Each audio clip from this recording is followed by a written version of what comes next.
Hey guys, today's video's about the morphology of the Democratic Party. Now, this is supposed to be as deep as I can get into the structure of the Democratic Party without being as confusing as possible, and there's already a lot of asterisks all over the video, so please know that there are very many different instances of which some of these rules or generalities that I claim have very specific, even in one county in the country, that violate the standard. But this should give most people a general idea of how the Democratic Party works from a bird's eye view. In doing research for this video, I found it's pretty tough to find out the structure of the Democratic Party. The best source you'll most likely have is the charter of the Democratic Party, the bylaws and charter, which is basically the constituting document of the Democratic Party. To start out with a little key, we have the direction political powers enforced, the flow of U.S. public office, which is legal in nature, the flow of elections through electoral districts, which could be legal or private in nature, informally that is, and then the flow of democratic political office, which is usually a informal or formal rule designated by the constituting document of the Democratic Party. These are private rules that only apply to the party but can informally have very strong sway on the actual election. Some words I'm going to use a lot is de jure and de facto. Think of when I say de jure, think of what should be, and when I say de facto, think of what is. In Latin, it does mean by law and in fact, but just use the second definition for brevity. Ex officio means by virtue of the office in Latin, and I'll use it a couple times, but know that it means if you have an office, then because of that office, another group of people gives you another political office. It's tied in the office, not the person. Let's get a big overview of political office and political trust in the United States. The FEC's definition of a political party is any organization whose nominated or selected candidates for federal office appear on the ballot as the party's candidates. Political office in the United States is any level of private or free association that leads to joining an organized, recognized political party. Now, on the political office side of things, one may hold as many political offices as your party will theoretically allow you. This is another way that DNC can negotiate with individuals and maintain gravitas and authority around the party by promising small but certain political offices for some tiny concession to other Democratic politicians, ensuring a base in an area that they may run again or already are running. There is a strong tradition of immediately ceding political office if freshman runs for very high order committees such as precinct or CDC due to the informal tradition, but mainly free endearment. There's still common circumstances of multiple precinct officers having offices from the CDC, the CDCC, and the state Democratic Committee, but these are maybe not few and far between, but for specific instances of a lack of mobilized support. There are electoral districts in the United States. These are legal in nature. They're congressional, state assembly, and precinct elections. The precinct elections are only political in nature, but tend to be an informal, legitimate branch of a state assembly due to how the state assembly functions and demands obligation from the precinct elections. Congressional districts are only for federal office, and Senate congressional districts are unique because they're voted for by the state itself. Redistricting mainly affects congressional districts. Of course, there are state and county redistricting. U.S. public trust and public office. The definition restrictions over public office. Any member of the U.S. elected office on any level of the U.S. federalist system is holding public office and public trust. You may only hold one office in the United States at a time. This is constitutionally mandated. There are exceptions on the local level due to lack of voter participation in the actual political system, but this tends to be a committee or a town council that has been reduced to a mayor or a single committeeman who then outsources these things to other people and has another sort of oversight, whether it's mayoral oversight, municipality, or a council that oversees his actions, or even an ethics committee. There is a confusion. Sometimes holding public trust can be confused for public trust, but this sometimes only relates to public funds or holding public funds or stake in public funds. Now that we have a good bird's eye view, let's go all the way down to the bottom. The enfranchised voting public is the smallest part of the U.S. system. That's you and me over the age of 18. I believe non-felonies. We can vote in any general election. Now, this is informed by the Constitution of the U.S., which can be altered, possibly, but this would cause too much political backlash. If we follow up the formal side, so we can do a quick civics rundown, we can see that localized elections are the smallest point above the voting public. There's a unique situation where some municipalities tend to have constitutionally enshrined authority, as we can see with recent court cases, but we can't be certain to how much or what they defend, only that their ability to be a municipality as a structure, because federal funding can be withheld, which usually causes severe pressure in these areas. As we move up, county elections are one of the most unique elections in the U.S. system. They are highly dependent on the state because of state rules, and then localized rules, which then inform the county elections.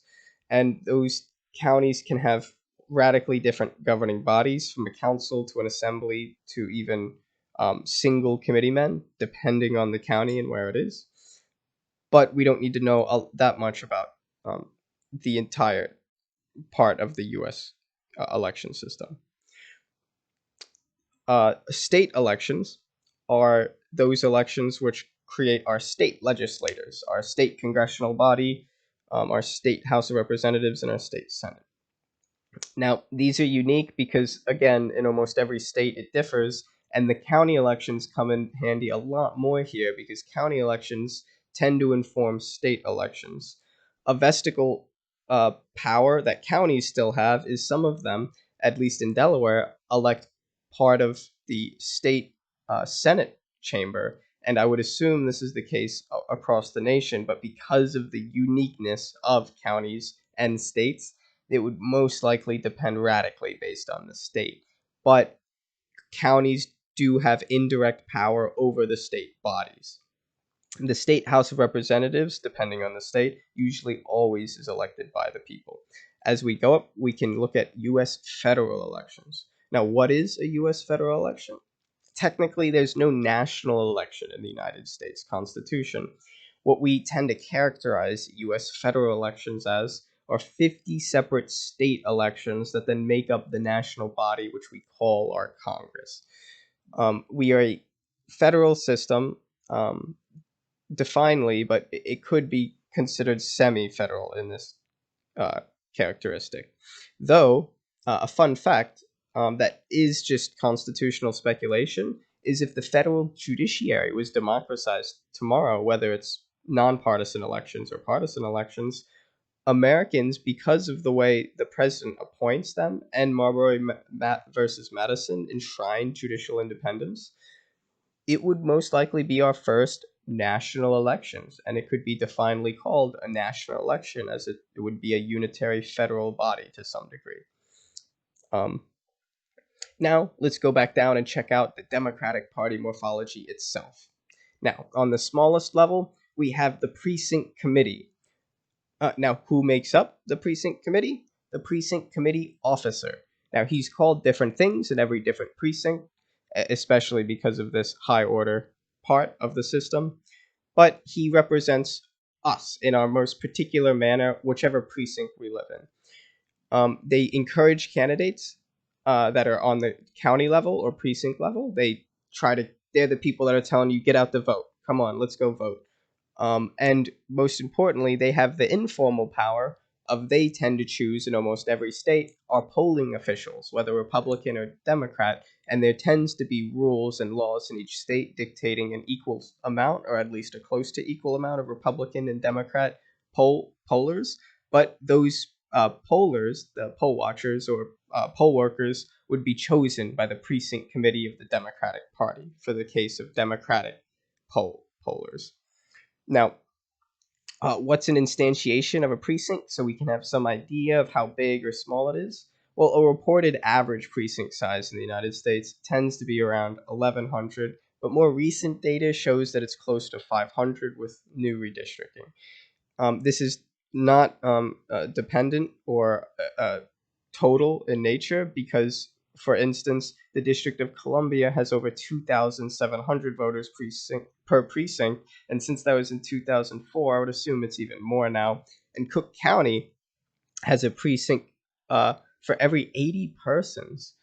So that would be one of the smallest in the United States. You can see how much this variety changes based on the precinct or the county level. Now, this is the smallest part of the Democratic Party. The Democratic Party is first organized at the precinct level, and the responsible party official is the Precinct Committee officer. There are state laws that dictate requirements to hold a PCO, but and it's dependent on the state. But in practice, there seems to be no de facto regulations due to a fear of in overstepping bounds on free association. We also don't have much census data on PCOs. I'm not too certain why. I guess it's the difficulty or the Fourth Amendment right for this private political organization to hide its records or defend its records. Our local political office are usually considered our county and our precinct committees. Now, there are instances of a fusion of power a lot of the time between PCOs and the county Democratic committees, and that's either by very old state laws that make you a committee man if you're the head of a precinct committee, or elevate you to a county Democratic Central Committee if you are a precinct committee man, or vice versa. Once you get on the county Democratic Committee, you're immediately made a precinct committee man. A fun fact about this is some regions, and a lot of regions actually in the US, don't have precincts or even county Democrat Central Committees, as the politically activated, enfranchised registered Democrats have not yet formed a strong political apparatus, or vice versa. There's no political apparatus even there for anyone to take a hold of, like in Texas. Uh, if we go to the right and check out the high order precinct elections, we can see the obvious private nature of party politics. Precinct officers are confirmed by Democratic enfranchised voters, or the county Democratic Central Committee can select an array of candidates who then the POs or the state Democratic Central Committee confirms. There are other instances in which the enfranchised registered Democrats confirm those in the same case, but they usually tends to be a blend of indirect and direct election in this case. The lower order committees that have more gravitas and authority than the ones below them still reserve the right to overturn the elections regardless of how indirect or direct the election was. And this is in the same sense how a state can overturn an electoral college vote on principle. If we keep going to the right, we can see another fun fact and parallel power structure. Electoral precincts are the smallest increment of party politics, but also the only ones that don't have their own separate government authorities. Like when we think of a county, we tend to think of our county elections.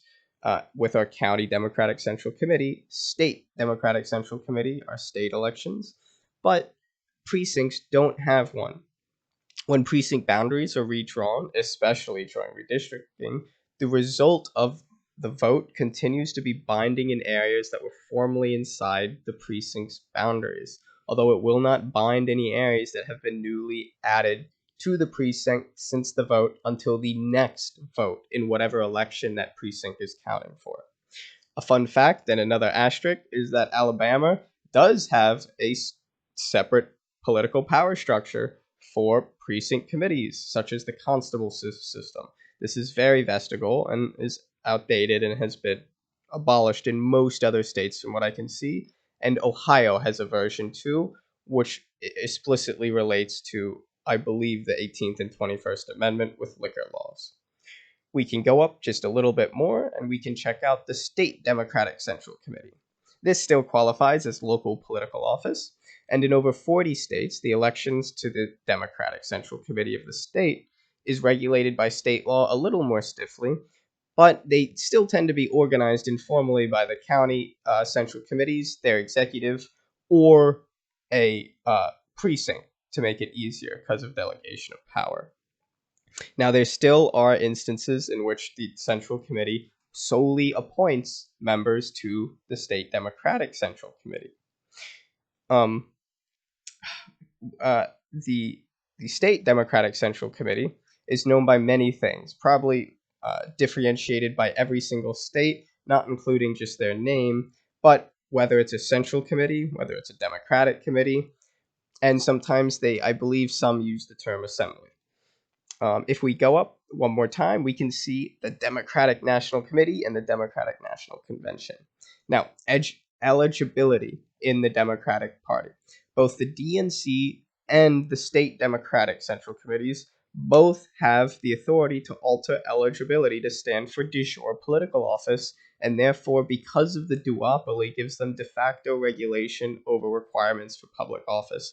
This is also because, other than the constitutional and state constitutional mandated regulations for public office, they still don't add that much to it because of a fear of intervening or causing wrath of the courts in the realm of freedom of association. Now, the state Democratic committee can alter the regulations and eligibility for its state's Democratic members, and the Democratic National Committee has no restraint past the constitutional requirements for public office for restricting eligibility or widening it for the national Democrats. Is this democratic? The other 10 states seem to still not rely on Democratic votes in any way. 10 states have complete appointment, whether it's indirect appointment or direct appointment on the county and state level. These are the easiest levels to get involved with, and there is a large respect for the public will in these states too, and that's because of the nature of a democratic system. So if you were to run for these, there would be a difficult chance, unless a prearranged agreement was already made, if you won the popular vote, for you to not get the office, even in these states. The delegation of power. Both the DNC and the DNC reserve the right to amend, revoke, or further decentralize any part of the Democratic Party structure. Now, the political price for reorganizing entire state Democratic central committees would always seem way too massive to incur, but if political revolutions happen, such as a party platform switch, this is a good time to alter it, because now whoever seems to be in the Democratic National Committee or Convention can make large sweeping reforms that may be taken as new gospel in the next party platform. Now, what is the Democratic National Committee and the Democratic National Convention?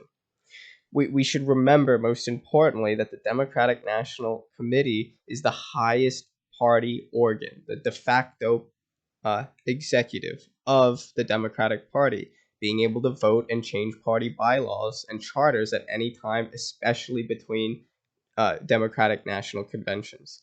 Although massive ideological changes that could cause internal division could be couched with or by an appointment of possibly 10 to 33% of the DNC National Convention. I believe the total is around 2,000 to 2,200. I'm not sure what the explicit number is. It does not say it in the bylaws, but between 275 and 475 of the Democratic National Convention can be appointed at any time by the Democratic National Committee.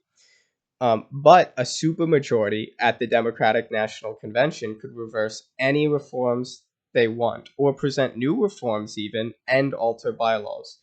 The leadership of the Democratic National Committee, although tends to be very restrained and conservative in any usage of formal power, as to worry for the reputation of the Democratic image in the minds of most Democrats and independents. This is especially true when the Democratic National Convention formally convenes and now has a recognized de jure absolute executive and legislative authority over the Democratic National Committee. An informal power that has wide implications is the ability for the Democratic National Committee to lead the Democratic National Convention in the beginning of the convention. And this is due to a much stronger administrative gravitas because of their use all year instead of just the convention, which forms quadriennial every 4 years. And sometimes the Democratic National Committee wields its power through its executive committee, a much smaller body. But although the Democratic National Convention is the highest de jure political party organ, it has a strong formal limit on its power by its meeting restrictions every presidential election, and it usually venerates the platform beforehand. These are the Democrats that have come to the convention and most likely already adopted or agreed with the last party platform. Um, Although the DNC can still, again, redirect any party declarations or platform changes. The rules of the committee and the bylaws are officially up for renovation every Democratic National Convention. Now, because of the amount of unified power, this is almost a frailty because all party criticism tends to be directed at the Democratic Party leadership or the DNC. Now, we can go look at the way that the Democratic National Convention is ordered. Now, Democratic subsidiaries, such as all the governors, and this is where we get to the ex officio nature of the political structure. The Democratic Congressional Campaign Committee, Senatorial Campaign Committee, lawyers, DNC voting rights institutes, and many more that aren't listed in these lists of Democratic National Convention subsidiaries have legitimate authoritative votes in the Democratic National Convention. Usually, their vice presidents and presidents, if not chairmen, tend to become a delegate, a pledged delegate at the Democratic National Convention. There is a small distinction between pledged and unpledged. I believe unpledged are the ones that the Democratic National Committee has the right to appoint and dismiss, but that's not completely the case and not completely certain in all cases. Now, electoral continuity. If a vacancy by any party nominee occurs after a primary but before a general election, most state laws tend to specifically delegate the responsibility for selecting a replacement candidate to the county and the state central committees of each party. This contingency occurs most infrequently. However, this seems to be one of the rationales for the existence of the institution of the um, uh, county central committee. A vote for the county central committee is principally a means of indirect representation and electoral continuity, since the state Democratic Central Committee tends to accept the county Democratic Central Committee's ruling on it. Although, again, because of the way that the private nature of party politics work, the Democratic National Committee or the state committee could rebuke their decision regardless. Let's take a quick look at the actual election districts. Precinct elections are purely party in nature. There is not equivalent power structures, of course, except for the asterisk of Alabama and Ohio. Once we get up to state assembly districts, we can see a little bit of electoral jurisdiction overlap, and that's because assembly districts tend to be identical but still separate from precincts. And in other states, they have strong characteristics of a de facto liquid democratic system due to ex officio fusion and/or a severe lack of representatives on the precinct and CDCC level of party organization. The state assembly district is the most atomic unit of the electoral college vote, and the uh, electoral college vote, like I said earlier, can be overturned based on the state legislator This is a state's rights that the Supreme Court has still upheld. Although some constitutional scholars argue that the 14th Amendment implies a democratic will to this process, the SCOTUS has still upheld the long tradition because of previous rulings. This would be very difficult to overturn. This is a good grand view of the Democratic Party as a whole. This is not by any means, again, an exhaustive list, but this should give you a much stronger conceptualization of how the party works and how you may even want to get involved in the party. Now, it is good to note that even though all of these party mechanisms are part of each other and intertwined, it is much more pragmatic and practical in nature once you're on the ground level working with these party members. But I think this concludes my video on the morphology of the Democratic Party. If you like this video, please like and subscribe, though I'd prefer more so share this with as many people as you know, Democrat, Republican, and if I get enough likes, I'll make one on the Republican National Committee and the morphology of the Republican Party. Thank you. Have a wonderful day. Stay safe.